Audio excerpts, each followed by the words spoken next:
Dans le cadre du plan d'action pour la promotion de l'employabilité, les autorités angolaises envisagent de créer 83 000 emplois d'ici 2021. Selon le ministère de l'Administration publique, du Travail et de la Sécurité sociale, la stratégie mise en place présente un modèle d'employabilité avec des normes de qualité internationalement reconnues. Dans les détails, ce plan d'action vise à promouvoir l'entrepreneuriat jeune dans les domaines technico-professionnels et de la gestion des petites entreprises et contribuer au processus de promotion de l'inclusion financière, fiscale et sociale des jeunes. Je pense qu'il s'agit là aujourd'hui d'une conséquence qui est recherchée pour un des maillons de la diversification de l'économie, parce que l'Angola amène des réformes au niveau de l'assainissement des finances publiques à l'aide des réformes dans l'administration fiscale. L'Angola entreprend aussi depuis quelques années une exécution plus adéquate de son programme de diversification économique et l'Angola se veut également embarquer dans une gouvernance plus performante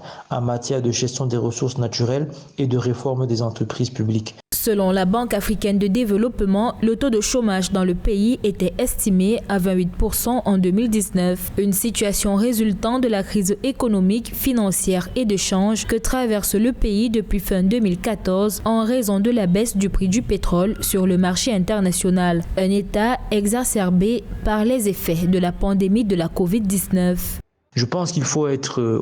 vraiment objectif et tenir compte de tous les paramètres qui ont entraîné un grand ralentissement de la croissance internationale aujourd'hui et se dire que ce n'est certainement pas en l'espace d'une année qu'il y aura la possibilité pour une économie comme l'économie angolaise qui, malgré les réformes, reste quand même dépendante d'un certain nombre de secteurs et n'a pas encore connu une transformation structurelle véritable. Donc elle est en phase de décollage, elle est en phase de diversification, mais il me semble difficile d'imaginer qu'en un an,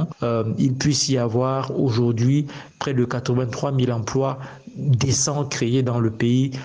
dans le contexte post-Covid. Soulignons que cette ambition du gouvernement angolais de créer 83 000 emplois d'ici 2021 intervient 3 ans après que le président João Lourenço ait promis lors de sa campagne électorale pour les élections de 2017 de créer 500 000 nouveaux emplois d'ici la fin de la législature en 2022.